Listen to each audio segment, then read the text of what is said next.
The war in Vietnam is a combined and joint effort, whatever you are.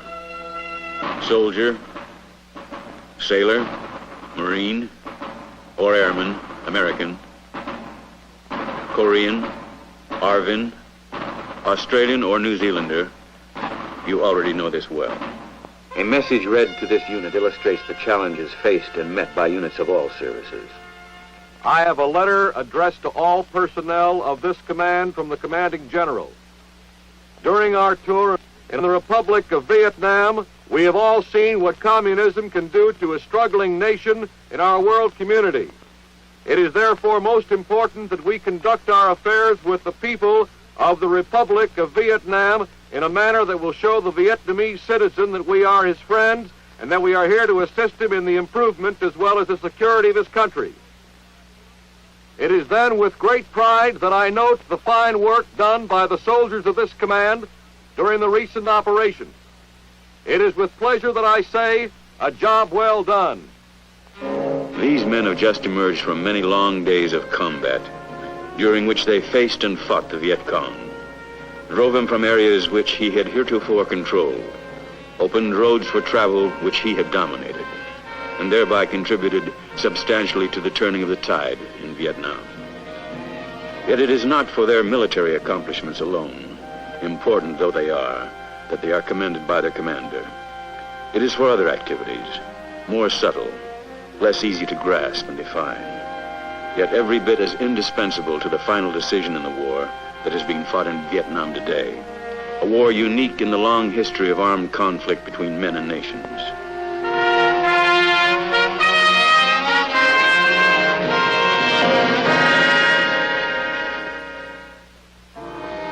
This is the story of the fighting man and his unit in Vietnam, defending against aggression. But more than that, this is the story of their special task, helping to build a nation at the grassroots level, among the people, in the villages. This is the battleground in Vietnam, the varied and changing face of the land.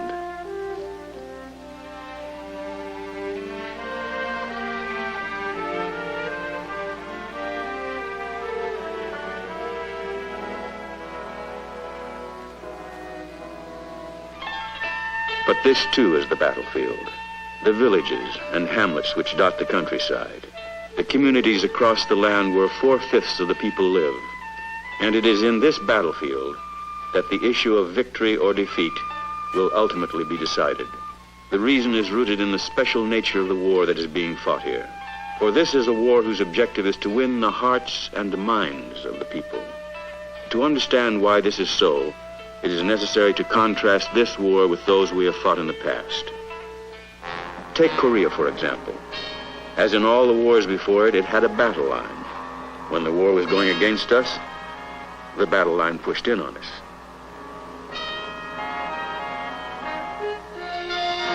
When we were on the offensive, the movement of the battle line described the progress of our victory. In this normal kind of military situation, the other side of that line was known to be enemy territory. And tragic though it was a fact to be accepted that cities and towns lying in areas controlled by the enemy often had to suffer the cost of victory's advance.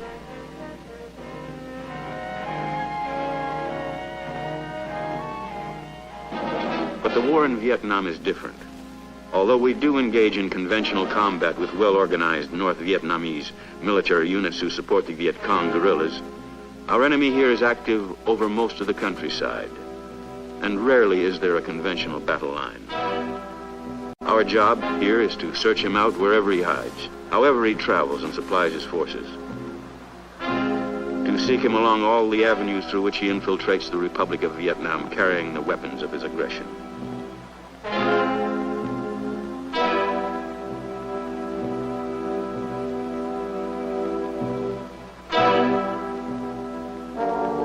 Our job is to find him,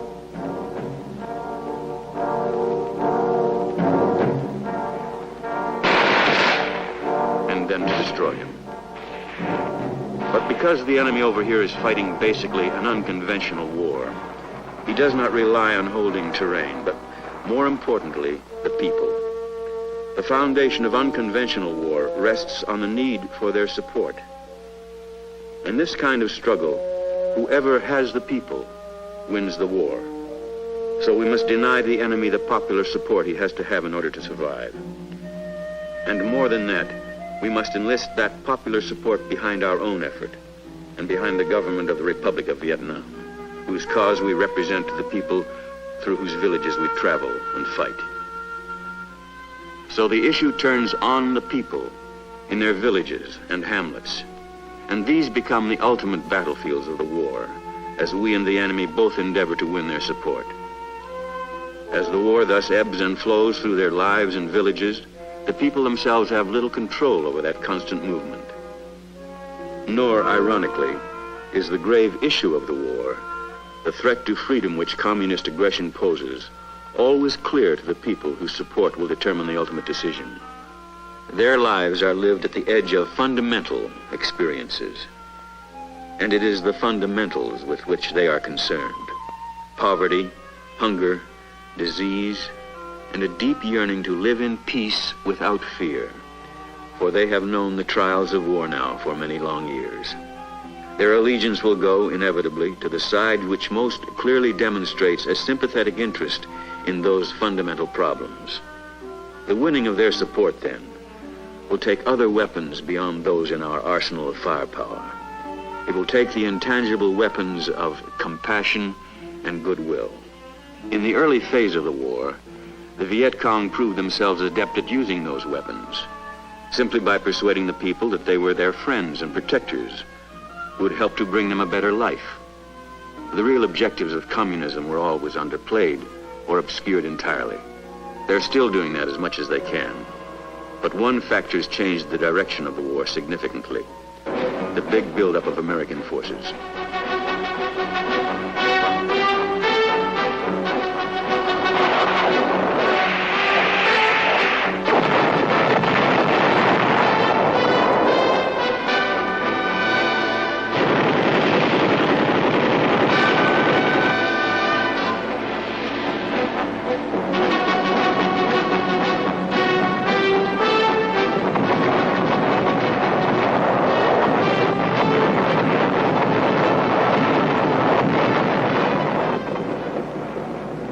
With the buildup, the Viet Cong's hold on the countryside started to loosen.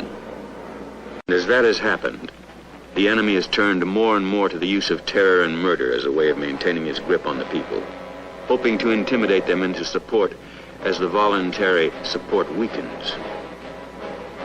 It has been his greatest mistake. For although it can have immediate effect, its long-term result can only work against him.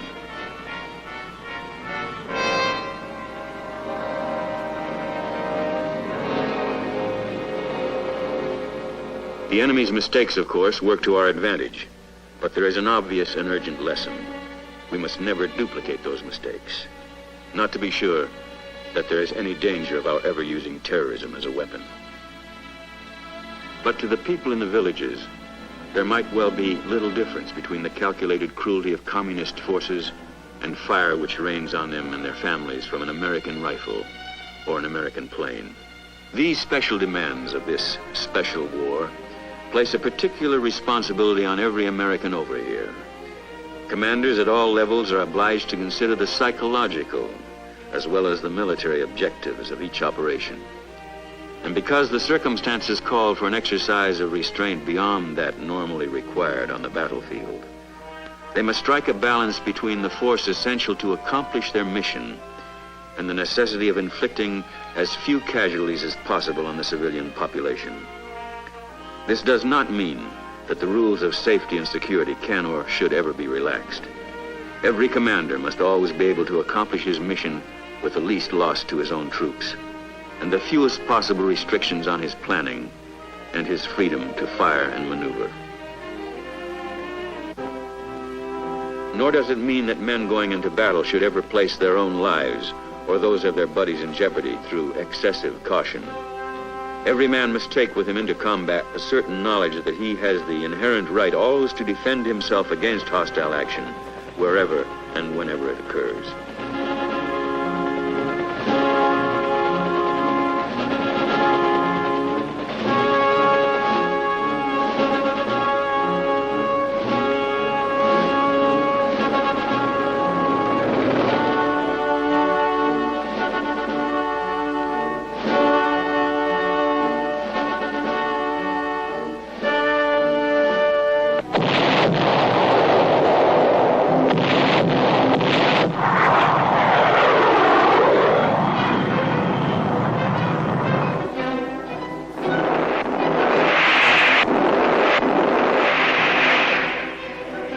this special responsibility does mean that firepower of all kinds has to be employed with care taken insofar as humanly possible to avoid unnecessary damage to the lives and property of the civilian population. For the blunt truth is that death or injury to helpless civilians, even when it is unavoidable, works against us. This knowledge is simply one of the conditions of war which we must accept and work with as best we can. This special responsibility extends all the way along the chain of command, on every level and in every service.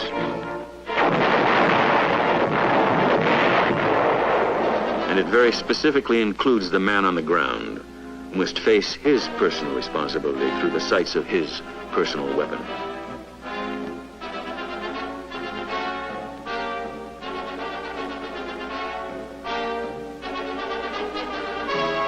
For this man's job carries him into the very heart of this unique battlefield.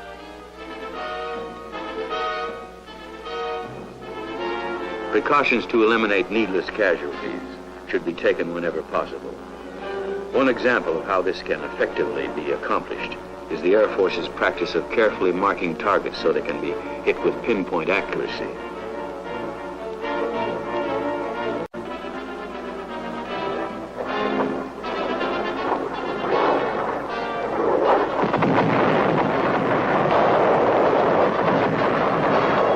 Another is the dropping of leaflets to warn civilians of the military vulnerability of their area or of impending airstrikes.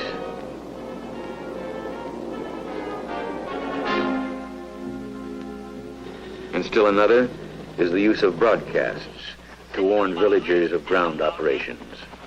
All such warnings, of course, must always be made with due regard given to the security and success of the mission. Và đừng đi ra khỏi nhà mình vì sẽ tai hại, rất tai hại đến cho mình. Và trong lúc chờ đợi xin đồng bào cứ ở yên trong nhà và sẽ có những thông cáo cho đồng bào. Xin đồng bào hãy tuân theo những thông cáo của. The villages have to be entered. They have to be searched and made safe. This remains an inescapable duty of war. But with careful plans made and executed, with every precaution taken that can be within the bounds of safety, and with every man aware of his own increased responsibility, it can be done with the least possible damage and danger.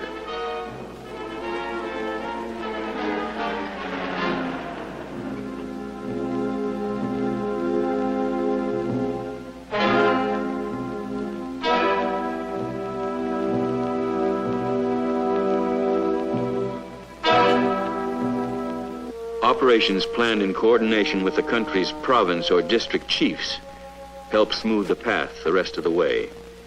For they can explain better than anyone else, at least in the beginning, that the Americans are here as friends.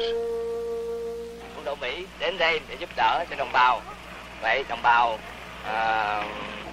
phải ráng cố gắng để mà tỏ làm sao để xứng đáng với cái việc và người Mỹ để giúp đỡ mình để mà As friends, that's how we come to the villages of Vietnam, how we must come if we're going to win this war.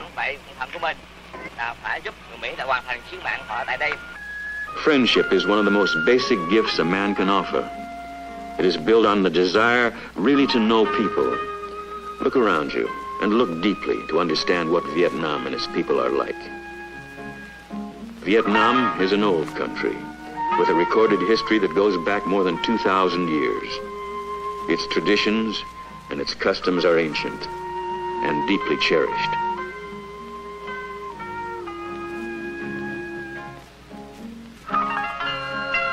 The Vietnamese himself, humble peasant though he may be, is the inheritor of this old tradition, and anyone who would claim his friendship must understand that about him. He must know and respect the fact that he looks on the world in a very set way, defined and shaped by long tradition. It is a world that lies always close to the soil and the elements. His village is more than his home. It is his universe, and he seldom if ever leaves it. The values which shape his code of behavior are his most precious possessions, and they are honored ones. Dignity, self-control, respect for elders. His family is all important to him, all his family. Not only those immediately close to him, but distant relatives as well. Those living, those dead, and those in generations yet to come. Regard for the family is the center of his religion. Although many villages in Vietnam like this one are Christian, the majority are Buddhist. Whichever it is, the place of worship in the village is the focal point of community life. Knowing these things about the Vietnamese people and understanding the importance they have in their lives will help in establishing the friendship that is so crucial to our mission, since knowledge is the foundation of friendship.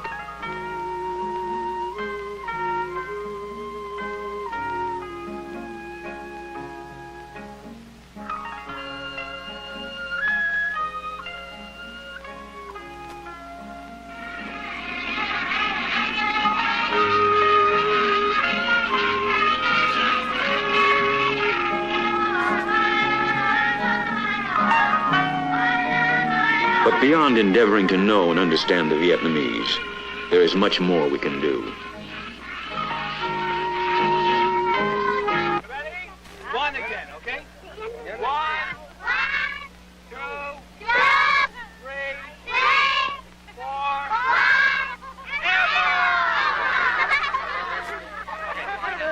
airborne! All the way! The ease with which the American fighting man establishes rapport with the children in the lands through which he travels is an enduring part of his legend.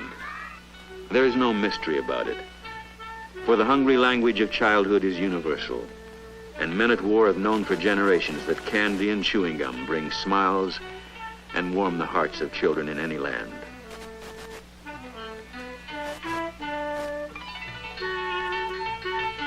But there is more to this legend than candy and color. And every man knows it who has watched happiness brighten the eyes of a child as the result of his own effort.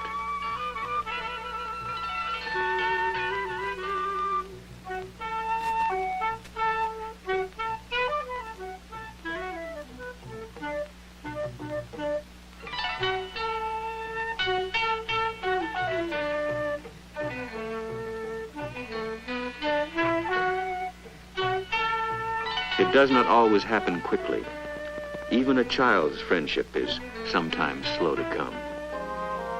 And how much more true this is of people who have known bitterly only the brutality of war and warriors, and who can escape only behind thick walls of silence and suspicion. Their friendship is not obtained easily, but with patience and effort, it can be won. A civic action plan supports every military operation. Not because we believe that friendship has a price which we can pay with giveaways and handouts, but because we thus have the opportunity to show in a definite, tangible way that our interests really lie with the people and their problems.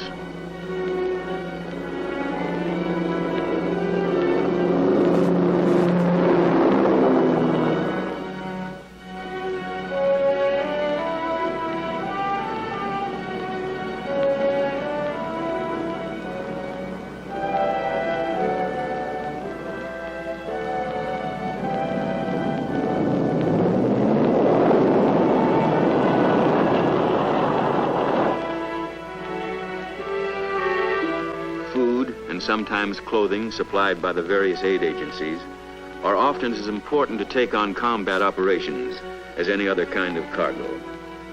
They are not lightly given, nor are they lightly received.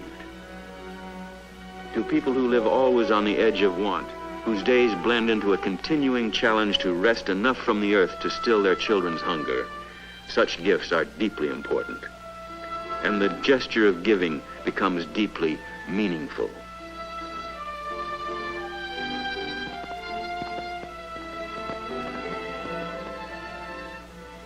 To people whose lives are shadowed and haunted by disease, who must suffer pain and illness because no help for suffering is available to them, whose health and well-being are doomed to the harsh conditions of a harsh life. To such a people, the attentions of a military medical team are powerful symbols indeed of a desire for friendship.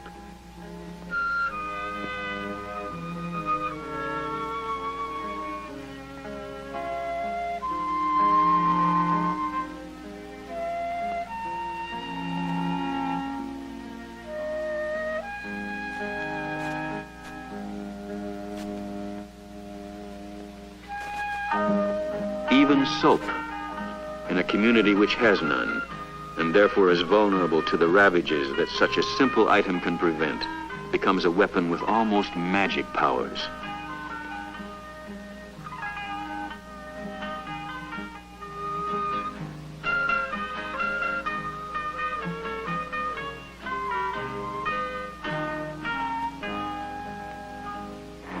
Every military unit has the capability of helping to improve a community in some way.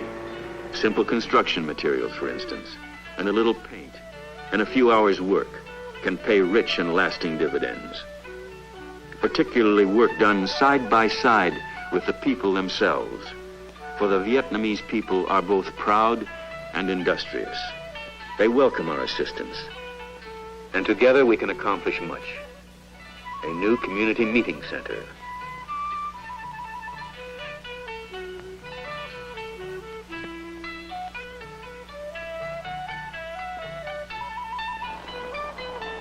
Place for the children to go to school. A new face for the house of worship. A well, a bridge. These can work for us with wonderful effect.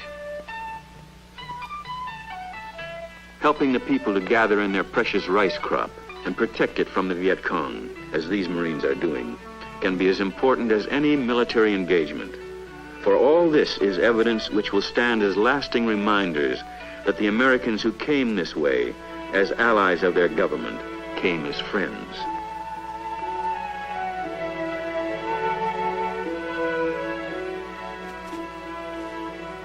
Establishing friendships in the villages of Vietnam can also produce tangible results. Intelligence information, for instance, which could save your life. The war we wage in Vietnam today is slow and hard and grinding. From the storehouse of our nation's power, we are bringing to it the might with which we can eventually destroy the enemy's strength. From reservoirs of compassion and generosity, we bring a spirit and a demonstration of friendship, and these too become weapons, as powerful as any other in this war, which is a contest for the hearts and the minds of the people of Vietnam. They are weapons that will touch and stir the hopes of those through whose villages we travel. And when we pass on, we'll leave a deposit of warm feelings behind. A demonstration of the people's new appreciation for us in any one village cannot perhaps be taken too seriously. It may not mean that the village has been secured forever. The war is not that simple. But we must not falter. We must continue until the enemy is convinced his aggression will not pay. And hand in hand with the fighting in Vietnam, we must press ahead with the crucial task of helping to build a nation, all the way to the heart and soul of the smallest hamlet.